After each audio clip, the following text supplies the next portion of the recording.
तो वहीं इजराइल के प्रधानमंत्री नेतन्याहू का अपने मंत्रियों और सुरक्षा एजेंसियों के चीफ से झगड़ा हो गया है। इजराइल की मीडिया में यह बताया जा रहा है कि युद्ध को कंट्रोल करना नेतन्याहू के लिए मुश्किल हो चुका है। हालात इस कदर खराब हैं कि इजराइल की सड़कों पर लोग अपनी सरकार के खिलाफ उतर आए हैं।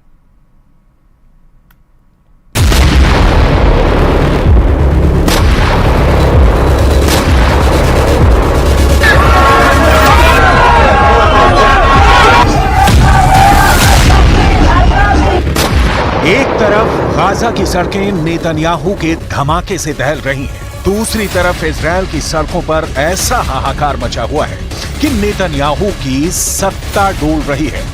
एक तरफ इजराइल गाजा पर लगातार बम गिरा रहा है, तो दूसरी तरफ तेल अवीव की सड़कें नेतन्याहू के खिलाफ नारों से गूंज रही हैं।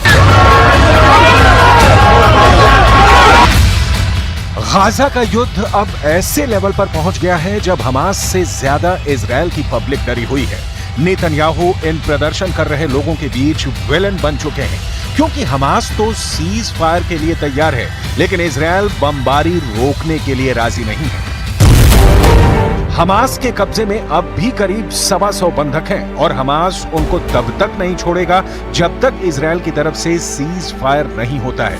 यही वजह है कि युद्ध का मिसमैनेजमेंट अब प्रधानमंत्री और रक्षा मंत्री के बीच सबसे बड़ी दरार बन चुका है। इजराइल के प्रधानमंत्री बेंजामिन नेतन्याहू और रक्षा मंत्री योआव गैलेंट आमने सामने आ गए हैं।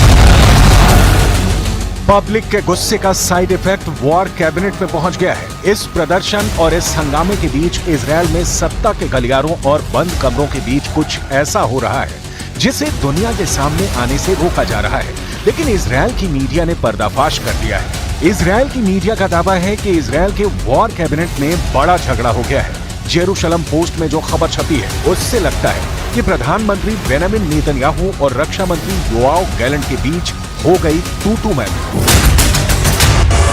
टाइम्स ऑफ इजराइल में खबर ये छपी है कि मिलिट्री चीफ ने कहा है कि नेतन्याहू के पास गाजा को लेकर कोई नीति नहीं है।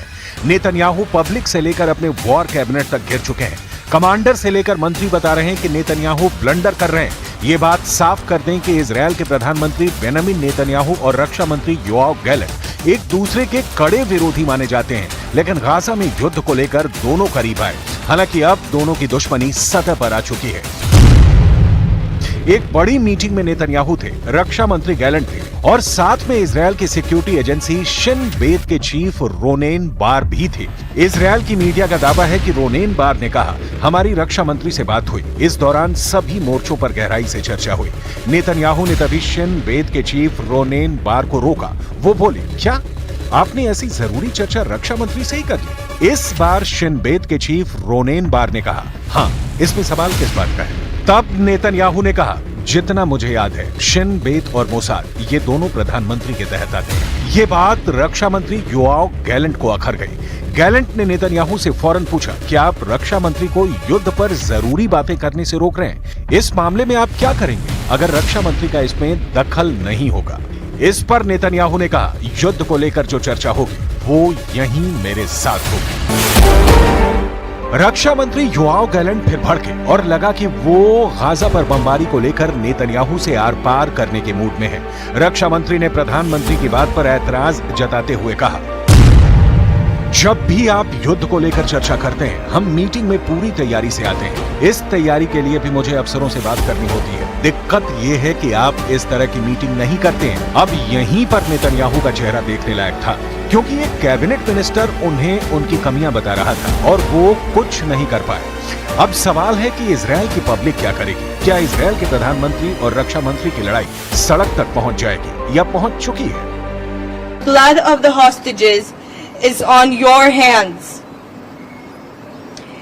You are complicit in their criminal abandonment. We received another chilling testament today proving the desperate situation in Hamas captivity. The hostages are out of time.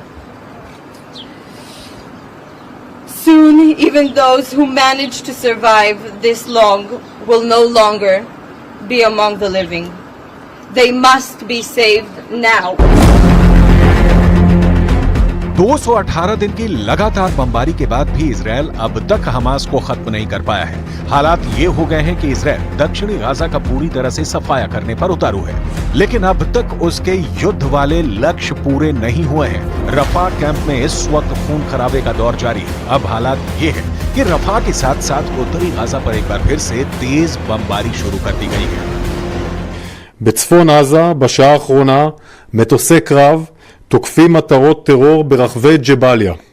הבוקר התחלנו בהליך פינוי זמני של מרחב ג'באליה מאזור זה לעבר מרכז הרצועה, וזאת כחלק מהערכות שלנו לפעולה צבאית במרחב. זיהינו בשבועות האחרונים ניסיונות של חמאס לשקם את יכולותיו הצבאיות בג'באליה, ואנחנו פועלים שם כדי לפרק את הניסיונות הללו. Israel Hamas की तलाश में है और हमास के कब्जे में इजरायल के 125 बंधक हैं। बताया जा रहा है कि इस बार नेतन्याहू ने अपने कमांडरों के साथ मिलकर ऐसा वॉर प्लान बनाया है जिसमें हमास का जड़ से सफाया कर दिया जाएगा। लेकिन सच ये है कि नेतन्याहू अब एक तरफ पब्लिक के गुस्से में घिर चुके हैं, तो दूसरी तरफ वॉर कैबिनेट में हुई बगावत ने नेतन्याहू के हौसलों को बड़ी टक्कर दी है। बेंजामिन नेतन्याहू और रक्षा मंत्री योआव गैलेंट की टक्कर ने इजरायल की वॉर पॉलिटिक्स को उजागर कर दिया है। नेतन्याहू पर नाकाम प्रधानमंत्री का टैग लगाया जा रहा है और अब रक्षा मंत्री और उनकी एजेंसियों ने नेतन्याहू को मुश्किल में डाल दिया है। तेल अवीव की सड़कों पर लगातार मजमा निकल रहा है। लोग युद्ध रोककर बंधकों को छुड़ाने की मांग कर रहे हैं और यही वजह है कि नेतन्याहू अपने वॉर एजेंडे और बंधकों को छुड़ाने वाली डिमांड के बीच फंस कर रह गए हैं। I don't think that we have to be in Rafah just now. I think that the only thing that the Israeli government should do and make any action and any force is to rescue and free the hostages. This is the first mission that our Prime Minister and the government has to do right now. Rafah can wait. I don't believe that this is the most important action that should be taken just now at this moment. Netanyahu ने अपना पूरा focus दक्षिण Gaza के रफा को बनाया हुआ है। यहाँ करीब 20 लाख आबादी का जो बड़ा हिस्सा बचा है वो यहीं पनाह लिए हुए है। वहीं रफा और इजरायल बमबारी ना करे, इसके लिए अमेरिका से भी हथियारों का ऑर्डर ब्लॉक कर दिया गया है। लेकिन नेतन्याहू बोल चुके हैं कि जरूरत पड़ी तो वो नाखूनों से भी लड़ेंगे और इस वक्त वो बिल्कुल नहीं हटेंगे।